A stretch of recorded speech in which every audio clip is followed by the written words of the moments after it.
Listo, comenzamos entonces. Ok. Comenzamos. Listo. La primera parte de aparato digestivo. ¿Cuál es la función del aparato digestivo? Poder reducir los alimentos hasta moléculas de bajo peso para que luego estas puedan ser absorbidas, ¿no?, por el intestino. A su vez, elimina todos los residuos de los alimentos que ya no son necesarios para el organismo. Y una tercera función sería la de sintetizar hormonas.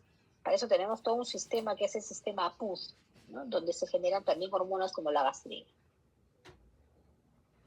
¿Qué estructuras comprende este aparato o sistema digestivo?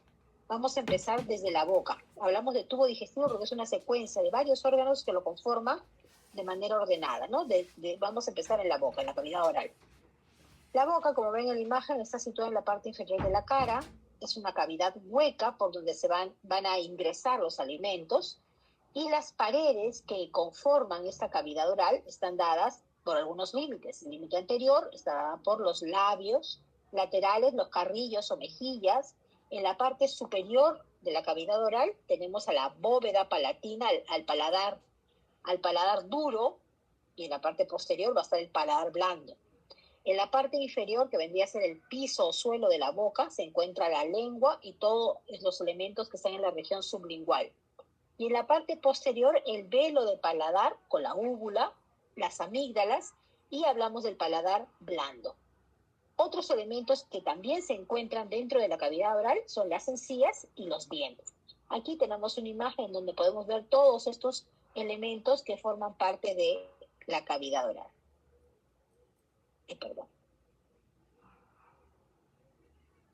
A los grupos de práctica les había recalcado, me parece que ustedes también en teoría, que a partir de ahora, cada vez que revisemos un órgano, vamos a hablar de la mucosa del órgano.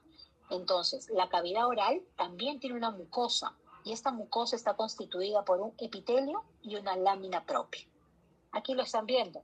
El epitelio, que señaló aquí, ¿qué epitelio es? A ver, habla su micro. Doctora, disculpe, ¿cree que pueda volver a compartir? Sucede que no veo la pantalla, al menos yo. ¿Los demás ven mi pantalla? Camila. No, pero yo no la veo. No ¿Y se por qué ve. no me dices? No sé. Ahora sí. Ay, ¿por qué no me dicen? Doctora, yo sí lo podía ver. ¿Quién? Yo también, doctora. Sí, doctora, yo también podía verlo. Entonces, Eso sí se veía. ahora, Sí se ve, sí se ve. Sí se ve, doctora. ¿lo ven todos? Sí, ahora sí, doctora. Pero sí no la veo, doctora. No sé. Sí, doctor, sí se ve. Ya, pero si unos lo ven y otros no lo ven, ¿por qué será? El problema es su internet, creo, ¿ah? Ya. Aquí, me quedé en la cavidad oral. La cavidad oral, les decía que a partir de ahora, cada vez que revisamos un órgano, vamos a hablar de la mucosa de un órgano. En el caso de la cavidad oral, tenemos una mucosa que es la mucosa oral. Lo que les muestro aquí en la imagen es la mucosa oral. La mucosa, ¿cómo está constituida? Por un epitelio y una lámina propia. El epitelio que tapiza la cavidad oral es un epitelio que ustedes ya conocen. ¿Cuál es? ¿Epitelio de la boca? Poliestratificado plano no queratinizado. Muy bien, epitelio poliestratificado plano no queratinizado. Y debajo, la lámina propia también recibe el nombre de corio. Esta lámina propia, cuando revisábamos en Morfo 1 y hablábamos que todo tejido epitelial tenía inmediatamente debajo un tejido conectivo, pues bien, a partir de ahora, ese epitelio y ese tejido conectivo tienen nombre propio. En conjunto forman la mucosa del órgano. Y el tejido conectivo que está inmediatamente debajo del tejido epitelial se conoce como lámina propia o corio.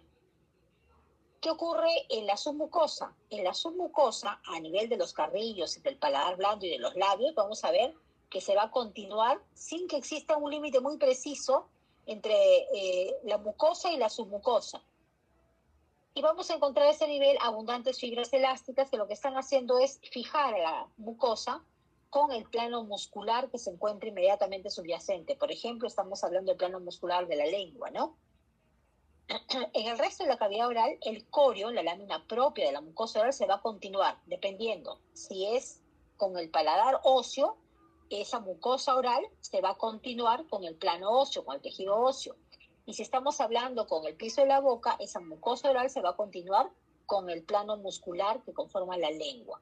Ahí están viendo también una imagen en donde ven arriba, sería ese corión que se une, esa mucosa que se está uniendo directamente al plano óseo del paladar óseo, y abajo, esa mucosa que se une directamente al plano muscular de la lengua. Otra estructura, ya que comenzamos a disgregar los elementos que encontramos dentro de la cavidad oral, empezamos revisando los labios. Miren aquí, los labios tienen 3 zonas. Una zona cutánea o zona externa. Vendría a ser esta zona que está por aquí, justo por encima del labio. La zona cutánea o zona externa. El epitelio que tapiza esta zona es un epitelio de piel delgada, o sea, un epitelio poliestratificado plano queratinizado, en donde hay presencia de folículos pilosos, y como hay folículos pilosos, también habrá glándulas sebáceas y glándulas sudoríparas. La zona mucocutánea es justamente la zona en donde se ven ya el tono rosado de los labios. Aquí ya no hay folículos pilosos, ya no hay glándulas, y el epitelio, el estrato córneo, se hace más delgado, por lo cual permite que todo ese lecho vascular, ese lecho de capilares sanguíneos que están debajo del tejido epitelial, pueda darle esa tonalidad roja o rosada a los labios. Y eso se debe a que el estrato córneo se ha hecho más delgado. Entonces es la que estamos viendo. La zona mucosa o interna ya no la vemos de fuera, sino es justamente la zona que está en contacto con los dientes. La piel delgada se reemplaza a este nivel por una mucosa oral, o sea, por un epitelio poliestratificado plano no queratinizado. A este nivel van a haber glándulas que garantizan la humedad de esta zona. Esas son glándulas labiales, son glándulas mucosas. Y en el eje central del labio, aquí estamos viendo histológicamente, miren las 3 zonas. La primera zona, donde ven folículos pilosos, sería la zona cutánea o zona externa. La segunda zona es esta, en donde ya se adelgaza el estrato córneo, y estamos viendo la zona mucocutánea, la zona llamada también zona de transición o zona bermellón, que el estrato córneo se hace tan delgado que permite ese lecho vascular que está debajo, permite darle una tonalidad rosada a los labios. Y la zona mucosa o zona interna es la misma mucosa oral, o sea, el epitelio poliestratificado plano no queratinizado, y debajo la presencia de estas glándulas labiales. Como un eje central, todo esto que señalo y que aquí lo tienen como el número 5, corresponde a las fibras musculares estriadas del músculo orbicular de los labios. Son fibras musculares estriadas las que están en el eje central del labio. Otras estructuras que tenemos que revisar son los dientes. La función de los dientes es poder triturar todos los alimentos para reducirlos de tamaño. Sabemos que tenemos 2 hileras de dientes, una ubicada en el maxilar superior, la otra en el maxilar inferior, y hay 2 tipos de denticiones. Una que es transitoria o residual, son los primeros dientes, consta de 20 dientes que aparecen aproximadamente alrededor de los 6 meses. A los 2 años ya el niño tiene los 20 dientes completos, y a partir de los 6 años comienzan a sustituirse por los segundos tipos de dientes, que son los dientes permanentes. Cuando hablamos de dientes permanentes, estamos hablando de 32 dientes. ¿Cómo se dividen estos 32 dientes? Tenemos 8 incisivos, ¿no? Entre maxilar superior e inferior, 8 incisivos, 4 caninos, 8 premolares y 12 molares. Los premolares y molares tienen la función de triturar el alimento. El incisivo, función de cortar el alimento, mientras que el canino desgarra y corta el alimento. Cuando hablamos de los 32 dientes, estamos incluyendo a los 4 molares que están en la parte posterior, las llamadas muelas del juicio. Estas muelas aparecen entre los 17 a los 21 años. Histológicamente, ¿cómo están constituidos los dientes? Los dientes van a estar constituidos por 3 tejidos que están fuertemente calcificados y un tejido que no está calcificado. Miren aquí en la imagen. Los 3 tejidos que están calcificados son el esmalte, que es el que le da el color blanco a los dientes, la dentina debajo de ese esmalte, y el cemento. El cemento es la continuación del esmalte a nivel de la raíz. La parte no calcificada es la pulpa dental, no solamente de material orgánico. El origen del esmalte es a nivel del ectodermo. Y la dentina y la pulpa tienen un origen mesodérmico. Si dividimos un diente de manera macroscópica, ¿cómo la puedo organizar? Tiene una parte visible del diente que se llama corona, y es justamente esta porción del diente que se proyecta sobre la encía, es la parte visible. La parte que no vemos es la que está alojada en el alveolo dentario, que puede ser simple o ramificada, dependiendo del tipo de diente. Y en su vértice inferior está perforada para que ingresen vasos sanguíneos y filetes nerviosos. Esta porción que nosotros no vemos y que está en el interior del alveolo dentario se llama raíz. Una zona de tránsito o de unión entre la corona y la raíz se llama cuello. Y aquí en la imagen también lo tienen. Tienen la parte visible, que es la corona, el cuello, una zona de tránsito, y la parte que no vemos, esta es la raíz. Miren ustedes cómo en la parte inferior, ahí está el foramen apical, por donde ingresan los vasos sanguíneos y los filetes nerviosos. La parte blanca del diente, ya les dije, es el esmalte sobre la corona, pero el esmalte se continúa también a nivel de la raíz, y ya no es esmalte, sino más bien es cemento. Por dentro del esmalte vemos la dentina, tanto en la corona como en la raíz del diente. Y en el interior, por dentro de la dentina, aparece la pulpa dentaria. ¿Cuáles son estructuras que están fuertemente mineralizadas? El esmalte, la dentina y la continuación del esmalte, el cemento. La pulpa no está mineralizada. Comenzamos hablando de la dentina. La dentina es esa estructura que están viendo aquí. Doctora, La vemos, dime. disculpe que la interrumpa, sino que su No, pantalla se congeló. No sé si ¿Dónde podría, me quedé? o sea, la pantalla se ha quedado en dientes. Ay, Claro, no. sí, cambió, doctora. Sí, o sea, estaba Creo pasando que es cuando normal. lo proyecto. Creo que es cuando lo proyecto. A ver, ahora sí se logra visualizar. A ver, se ve dentina.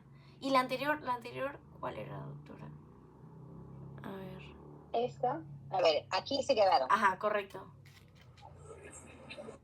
Aquí, Ajá. esta es la que seguía. Acá está el esmalte, la dentina y la pulpa dentaria. Y acá también la corona, la parte visible del diente, y en el inferior, la parte inferior que no vemos, la raíz. Les mostraba la corona, el cuello y la raíz. ¿Listo? Camila, Sí, doctora, sí, doctora. a ver, vamos con la dentina. La dentina es una de las estructuras más duras, de consistencia más dura del cuerpo, del organismo. ¿Por qué? Porque tiene el 80% está constituido de sales inorgánicas, de sales de cristales de calcio, cristales de hidroxiapatita. Y solo el 20% está constituido de material orgánico. Cuando hablamos de material orgánico, estamos hablando de fibras colágenas. Estas fibras colágenas, ¿quién las sintetiza? Una célula responsable de sintetizar la dentina. Se llama odontoblasto. El odontoblasto es la célula responsable de producir la dentina. Y acá las estoy señalando con la flechita, miren. Estas células que ven aquí alargadas, pegaditas a esta banda de color rosado, la banda de color rosado es la dentina. Y por dentro, esas células alargadas, cilíndricas, son los odontoblastos. Aquí un gráfico que me pareció muy interesante, miren, son células cilíndricas que tienen unas prolongaciones citoplasmáticas que están ubicándose a lo largo de unos tubos dentinales, ¿no? Y van a formar la predentina y la dentina. ¿Cuál es la diferencia entre la predentina y la dentina? La predentina es este material orgánico que todavía no está calcificado, mientras que la dentina ya es el material calcificado. Aquí pueden ver otra vez la imagen, miren, las células son los odontoblastos, células cilíndricas, que tienen unas prolongaciones citoplasmáticas largas, que son las que se van a proyectar a lo largo de unas cavidades que están aquí, se llaman tubos dentinales. Son las responsables de producir la dentina. ¿Qué es lo que producen primero? Predentina, miren, predentina, que luego se transformará en dentina. ¿Cuál es la diferencia? Predentina no calcificado, dentina calcificado. La dentina es la porción del diente que es sensible al calor, al frío, al ácido, a los álcalis, a los estímulos. ¿Qué pasó?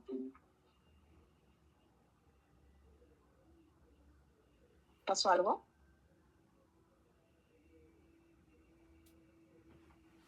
Camila. Se escucha Doctora, hueco, creo pero que, creo que una alumna prendió su audio y por eso se escuchó doble. Ah, ok. Sí, Ya, pero están bien, me estás siguiendo, ¿verdad? sí, doctora, ahora sí. Ya. Entonces decimos que la dentina es la estructura sensible del diente. ¿Y esto por qué? Porque hemos dicho que cada odontoblasto tiene una prolongación. Esa prolongación citoplasmática se llaman fibras de Tomes. Y esas fibras de Tomes son las que van a transmitir toda la información a los filetes nerviosos que están en la pulpa dentaria. Entonces van a tener una estructura que son las fibras de Tomes, las que a través de ella van a poder percibir todos estos estímulos, doloroso, frío, calor, ácido.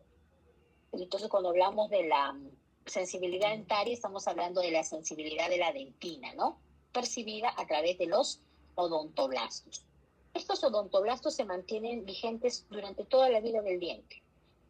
Como ven en la imagen, es una célula cilíndrica con un núcleo vesicular, un citoplasma que, como tienen que sintetizar material orgánico, va a tener abundantes ribosomas, también abundante retículo endoplásmico rugoso y aparato de Golgi. Siempre van a estar ubicadas, como lo ven aquí, en líneas alineadas, en la zona de contacto entre la dentina y la pulpa. Ahí se ubican los odontoblastos. Entre la dentina, que es esta banda rosada clara, y la pulpa, que es toda esta red de células que forman la pulpa. Desde ahí van a emitir las fibras de Tomes que penetran a lo largo de los tubos dentinales, ¿no? Como lo hemos explicado, y estos tubos dentinales están en la dentina. ¿Cambió? Sí, doctora. Ya. El esmalte y la dentina es un tejido, uno de los tejidos más duros del organismo. El esmalte es mucho más duro todavía. ¿Por qué? Porque el esmalte no tiene 80% como tiene la dentina de material inorgánico, sino 98%. Eso quiere decir que la mayor parte del esmalte está constituido de cristales de hidroxiapatita y solo material orgánico es el 2%. ¿Qué célula es la responsable de producir el esmalte? Los ameloblastos. Aquí decimos, la imagen que les muestro aquí abajo es el germen dentario. El germen dentario es este diente en formación. Vamos a ver a los ameloblastos que se están ubicando aquí, alineados casi en la salida, están casi al frente de los odontoblastos, aquí abajo, casi al frente de los odontoblastos.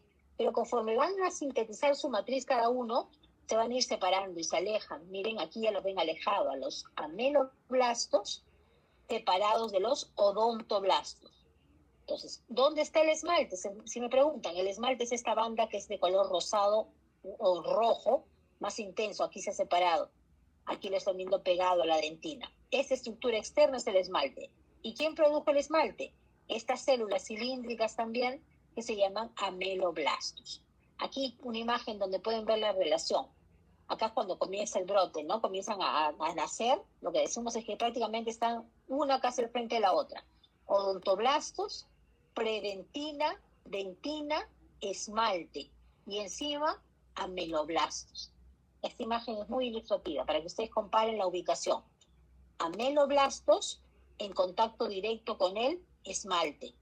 Y por dentro, los odontoblastos en contacto directo con la predentina y la dentina. En el interior del diente, la pulpa dentaria. Poco antes que el diente brote, los ameloblastos se atrofian y quedan convertidos como una cutícula de glucoproteínas que están recubriendo el esmalte. Por tanto, no se puede regenerar ni se puede formar nuevo esmalte después de que el diente ha brotado. Y conforme va pasando el tiempo y se va desgastando con el roce ese esmalte, termina también, ¿no?, adelgazándose este material. Otra imagen. Los ameloblastos, aquí están, ameloblastos, se parecen mucho a los odontoblastos, eso quiere decir que también son células cilíndricas. El esmalte, aquí lo vemos, está organizado en unidades en forma de prismas hexagonales de 6 a 8 metros de diámetro, que están formando una matriz orgánica en donde se van a adherir los cristales de calcio.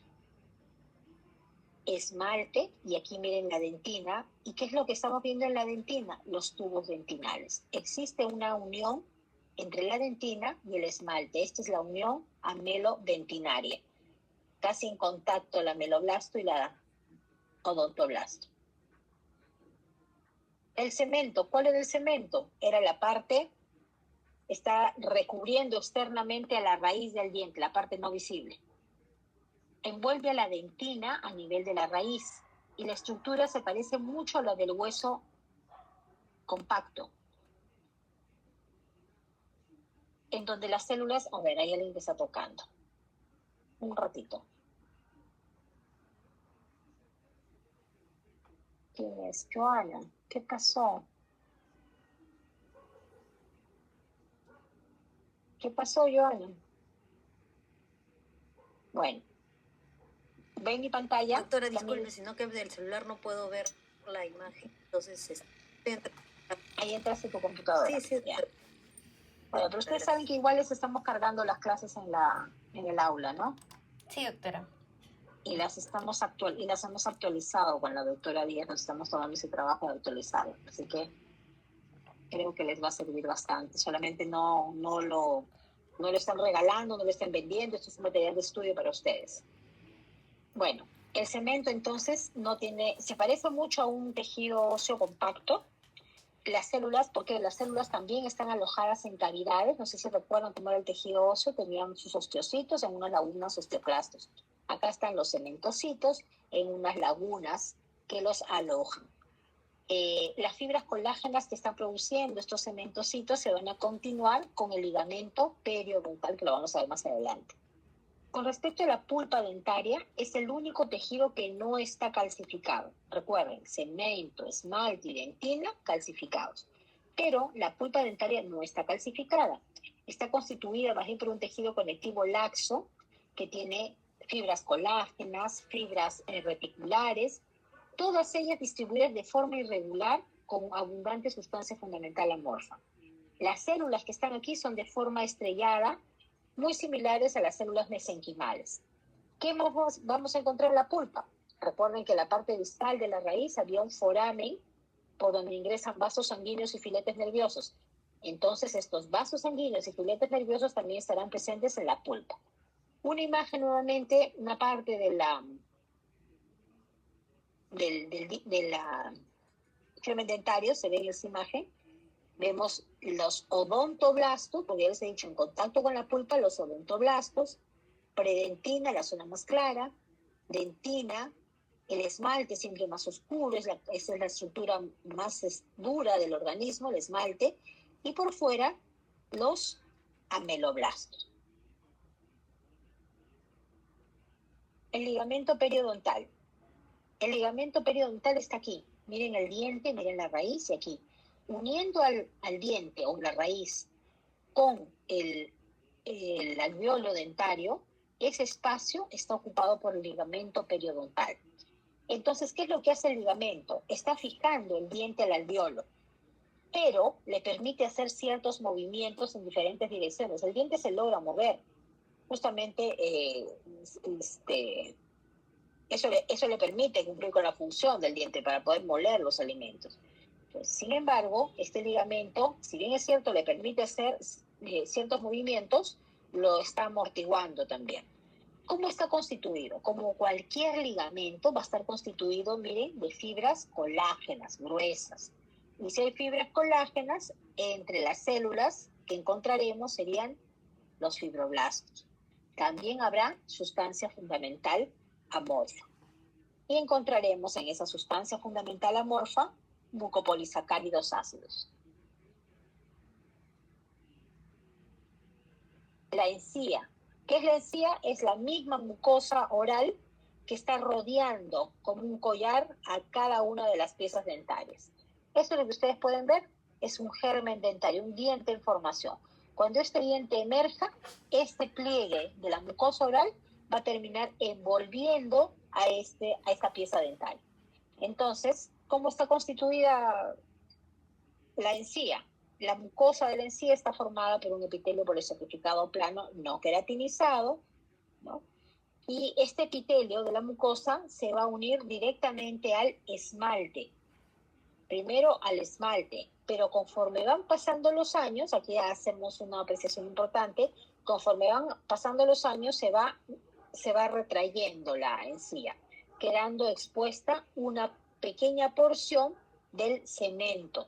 Ya no solo el cuello, sino también el cemento. Queda expuesta completamente la corona y un poco del cemento.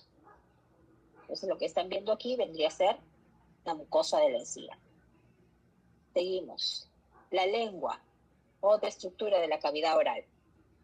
¿Cómo está constituida la lengua? La lengua está conformada por fibras musculares estriadas que están en diferentes direcciones y la función de la lengua es primero ayudar a los dientes para acomodar los alimentos y esto sea más fácil la trituración, mezclar los alimentos con la saliva, formar el bolo alimenticio, contribuir al proceso de deglución, aloja el sentido del gusto y también participa de la fonación, ¿no? De la emisión de la voz.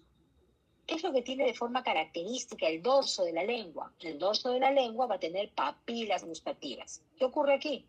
La mucosa dorsal se encuentra revestida por aproximadamente unas 10.000 papilas gustativas. Estas papilas gustativas son las que le van a dar el aspecto rugoso a la lengua. ¿Cuántos tipos de papilas tenemos? Tenemos 3 tipos en el humano: filiformes, fungiformes y caliciformes. Y los sabores que se pueden distinguir son el dulce, salado, amargo en la parte posterior y ácido en los lados, ¿no? Dulce adelante, salado y ácido en los lados, en la parte de las papilas caliciformes el sabor amargo. ¿Cómo son las papilas filiformes? Aquí las están viendo. Filiformes se refiere a la forma que tienen estas papilas. Tienen una estructura a manera de cono, en donde están cubiertas por una capa de tejido epitelial de consistencia gruesa, sin llegar a ser cornificado. El vértice tiene una punta, un vértice, que se dirige siempre hacia la faringe. ¿Con eso qué se garantiza? Que facilite el paso del bolo alimenticio hacia la faringe, ¿no? Hacia la orofaringe, y ya no retroceda hacia los labios el bolo alimenticio. Las papilas filiformes van a ser las más abundantes de las 3 tipos de papilas y están ubicadas en hileras paralelas. Aquí las están viendo, las papilas filiformes, alternadas aquí con algunas papilas fungiformes. La papila fungiforme está entre las papilas filiformes, aquí están las fungiformes, mucho más abundantes en la punta de la lengua. ¿Y por qué el nombre de fungiforme? Porque parece un hongo, un cuello, ¿no? Un tallo central, que está tapizado por una cúpula, una parte superior, tapizada también por un tejido epitelial, que permite ver el lecho vascular del corio y le va a dar un tono rosado a esta papila. Y en las paredes laterales, aquí sí aparecen unas estructuras responsables de percibir los sabores. A los lados, entonces, en las caras laterales de la papila fungiforme aparecen los corpúsculos gustativos. No hay corpúsculos gustativos en la papila filiforme, pero sí en la papila fungiforme y en las papilas caliciformes. Aquí están las papilas caliciformes. En las caras laterales de las papilas caliciformes, aquí se las he remarcado, están los corpúsculos gustativos. ¿Dónde se ubican las papilas caliciformes? Estas papilas, llamadas también circunvaladas, se ubican a nivel de la vena lingual. Se tiene entre 10 a 12 papilas caliciformes, todas miden entre 1 a 3 milímetros de ancho por 1 a 1,5 de altura y están rodeadas por el surco peripapilar. Aquí también se los he señalado. Esta cavidad que está en este borde y aquí son surcos peripapilares. Es un surco que a manera de un foso está rodeando la papila caliciforme. De ahí el nombre de papila caliciforme o circunvalada. El tejido conectivo de la lámina propia o corio va a formar unas papilas secundarias en la papila, en la cúpula de la papila, cubierta por un epitelio grueso. En las paredes laterales no hay esas papilas secundarias y entonces aquí es donde aparecen en las caras laterales los corpúsculos gustativos. Para garantizar que siempre esté húmedo estas caras laterales de la papila, esos surcos peripapilares van a recibir la secreción de unas glándulas glándulas serosas de von Ebner, que están ubicadas en la profundidad o en la capa, en la masa muscular de la lengua. Aquí está un conducto excretor de una papila, perdón, de una glándula serosa de von Ebner, que es la que va a secretar, ¿no? Va a mantener lubricado este surco peripapilar. ¿Cuál es la unidad estructural para percibir los sabores? Es el corpúsculo gustativo. Su función es percibir, captar estímulos gustativos. Y aquí hablamos de 3 tipos de células. ¿Se acuerdan de la mucosa olfatoria? Igual aquí en el corpúsculo gustativo vamos a hablar de 3 tipos de células. Las células responsables de percibir los sabores son las células gustativas, con unas neuronas bipolares. Estamos viendo cómo se ve un núcleo grande y pálido. Entre ellas están las células de sostén, que están aquí con el número 1. Los núcleos más alargados, más oscuros. Y parecidas a estas células de sostén, pero a nivel de la base, están las células basales. Y alguno me dirá, ¿y cómo sé que es la base? Esta parte que, miren, este es el corpúsculo gustativo. El corpúsculo tiene una forma de tonel. Su extremo se dirige al borde libre, a este surco. Aquí hay un poro gustativo. Este es el borde que mira a la cavidad, al borde libre de la estructura. Por aquí van a ver unas pestañas vibrátiles que nacen de las células y son las estructuras responsables de captar los diferentes estímulos gustativos. Entonces, si este es el poro gustativo, que está mirando hacia el borde posterior, sería el borde basal. Entonces aquí miramos el poro gustativo, todo esto es el corpúsculo gustativo, y aquí vemos la célula gustativa, las células de sostén, y hacia la base, las células basales. Muy parecidas a las células de sostén, pero su ubicación es lo que las diferencia. Aquí en esta imagen también les puse, aquí hay otro corpúsculo gustativo, ubicado siempre en las caras laterales de estas papilas fungiformes y calciformes. Ya vamos terminando. Las glándulas salivales. Vamos a revisar hoy día hasta las glándulas salivales nada más. Las glándulas salivales mayores son 3. ¿Cuáles son? Parótida, submaxilar y sublingual. Las glándulas salivales van a estar constituidas por un epitelio, por un tejido epitelial, pero un tejido epitelial glandular. Ustedes recuerdan cuando revisábamos en Morfo 1, hablábamos del el tejido epitelial de revestimiento y el tejido epitelial glandular. El tejido epitelial de revestimiento, como su nombre lo dice, está recubriendo, revistiendo las superficies. Pero el epitelio glandular, es responsable de secretar sustancias que no son ni sangre, ni linfa, ni plasma. Entonces son sustancias diferentes. En este caso, ese epitelio glandular es responsable de sintetizar o de secretar saliva. Cuando hablamos de las 3 glándulas salivales, se van a clasificar dependiendo del tipo de epitelio glandular o de acinos que tengan presentes. La glándula parótida solamente tendrá acinos serosos. Entonces decimos que la parótida es una glándula exclusivamente serosa. La glándula submaxilar es una glándula mixta, pero donde predominan los acinos serosos. Mientras que la glándula sublingual es una glándula mixta, pero predominan los acinos mucosos. ¿Cómo se va a organizar las glándulas salivales? Se van a organizar en lóbulos. Aquí están viendo cada una de esas fracciones. Lóbulos. En el interior del lóbulo, lobulillos y adenómeros. Los acinos, permítanme un ratito, está enfocando. ¿Quién es? Está un poco tarde, Gasco, ¿no? Se organizan en lóbulos, lobulillos y adenómeros. El estroma. Hoy día les explicaba a los chicos en práctica que cuando hablemos de los órganos, vamos a hablar de dos componentes de cada órgano. En la parte funcional, que se llama parénquima, y la parte estructural, que es el estroma. La parte funcional de las glándulas salivales están dados por esos acinos. En el caso de la parótida, por acinos puramente serosos.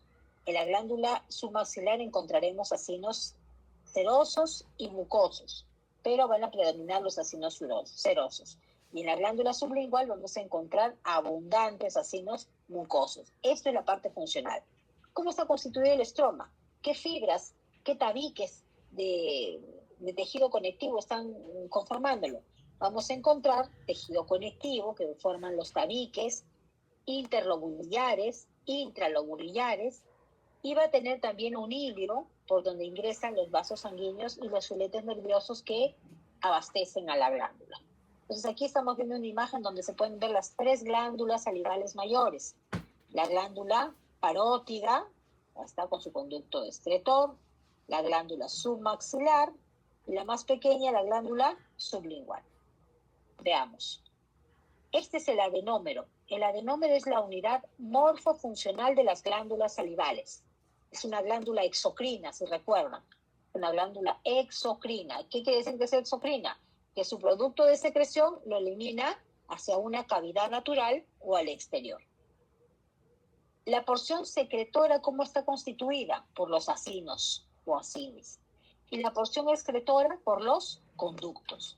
Miren aquí están los acinos. Estos acinos que les estoy señalando son acinos serosos. Y aquí habrá también acinos mucosos. Y cuando hay acino mucoso y seroso mezclados, como aquí, estoy hablando de un acino mixto. Y aquí señalo la semiluna de Januzzi. Estos acinos van a segregar una saliva con una densidad diferente, ¿no? Una saliva que tenga, en un caso tendrá más contenido enzimático, antimicrobiano, mientras que en la otra va a tener una saliva más mucosa. Es diferente. Entonces, lo que vamos a ver aquí es la composición histológica. Acinos serosos, acinos mucosos y acinos mixtos. Una vez que se ha secretado el producto producido por estos acinos, vamos a tener conductos que sacan el contenido. El conducto más pequeño que saca el contenido de un acino se llama conducto intercalar, y aquí lo tienen, conducto intercalar. Este conducto intercalar lleva el contenido a otro conducto más grande, que es el conducto estriado. ¿Y por qué se llama estriado? Porque si se fijan, en su base tiene como unas estrías, que son mitocondrias largas, que dan ese aspecto estriado. Entonces, de este conducto estriado pasará a otro conducto más grande, que son los conductos intralobulares, luego interlobulares, hasta que confluyen y lo llevan al conducto principal. Pero histológicamente estos son los conductos que vamos a revisar, el conducto intercalar, el estriado y el interlobular. Miren aquí, nuevamente, acá hay un acino mixto en donde se ve acino seroso, acino mucoso, y aquí hay una alternancia de los dos acinos. Se ve un conducto pequeño que está sacando el contenido, que es el conducto intercalar, lo lleva un conducto estriado y finalmente un conducto excretor. ¿Cómo diferencio los acinos? Este es un acino mucoso y este es un acino seroso. Vamos a verlo en la siguiente imagen. Aquí está la porción secretora. La porción secretora, hemos dicho que vendría a ser la porción que está produciendo la saliva. Tengo 2 tipos de acinos, seroso y mucoso. El acino seroso se caracteriza porque las células que lo conforman son células que tienen un núcleo redondo vesicular de posición central. Y vamos a observar gránulos de secreción en el polo apical de las células. Aquí estamos viendo entonces un acino seroso. Miren los núcleos redondos y la secreción en el borde apical, ¿no? Secreción de estos gránulos. Si lo revisamos con microscopía electrónica, como es una célula que está produciendo una sustancia, va a tener abundante retículo endoplásmico rugoso, mitocondrias, aparato de Golgi, y también en el borde libre tendrán algunas microvellosidades. Aquí en el gráfico, nuevamente, miren, esto es un acino seroso y este es un acino mucoso. Y en una imagen histológica así luce un acino mucoso y los que vemos al lado son los acinos serosos. La diferencia, el acino seroso tiene el núcleo redondo, todo el citoplasma tiene discreta basofilia por estos gránulos de secreción, mientras que en el acino mucoso los núcleos están lateralizados a la periferia y el citoplasma es pálido. El acino mucoso, acá está, miren, citoplasma pálido. Las células, en ambos casos, son células que tienen están formadas por unas células de forma piramidal con el vértice truncado. En el caso del acino seroso, el núcleo es redondo de posición central, mientras que aquí el núcleo está rechazado o lateralizado a la periferia, a la base. El citoplasma tiene un aspecto vacuolado. Si lo teñimos con coloración paz, se va a teñir de color rojo. Y con respecto a las organelas que presenta, son mitocondrias y aparato de Golgi poco desarrolladas. Existen unas células en cesta que están presentes en ambas porciones. Esas células en cesta son células que se ubican entre la membrana basal y las células secretoras. Por fuera están las células en cesta. ¿Qué es lo que hace una célula en cesta o célula mioepitelial? Cada vez que se contraen, ya que están ubicadas por aquí afuera están las células en cesta, lo que hacen es, al contraerse, ayudan a expulsar el producto de secreción y su paso a lo largo del conducto excretor. Aquí están las porciones excretoras, también. Vamos a revisar desde la porción excretora más delgada, más fina, más pequeña. Esto es el conducto intercalar. Aquí está el conducto intercalar. Lo estamos viendo entre los acinos serosos. Ahí aparece el conducto intercalar. ¿Por qué se caracteriza? Primero, porque es una estructura de luz muy pequeña, muy delgado, y que tiene diferente longitud en las 3 glándulas mayores. Sabemos que está presente en las 3 glándulas mayores, pero solamente las podemos encontrar fácilmente y visualizar en la glándula parótida, que es la glándula más grande. Conforme se va haciendo más pequeña la glándula, el recorrido también de este conducto es más corto, lo que hace difícil poder ubicarlo en un corte histológico. Con respecto a la luz, es una luz bastante estrecha y las células que la tapizan son células epiteliales cúbicas. El núcleo también va a ser central, vesicular, y aquí, a diferencia de la porción del acino seroso, no vamos a encontrar células mioepiteliales. Su función, llevar el producto de secreción hacia el segundo conducto, que es el conducto estriado. El conducto estriado está cubierto por células cilíndricas que tienen estrías en su polo basal. Y esas estrías no son otra cosa más que mitocondrias.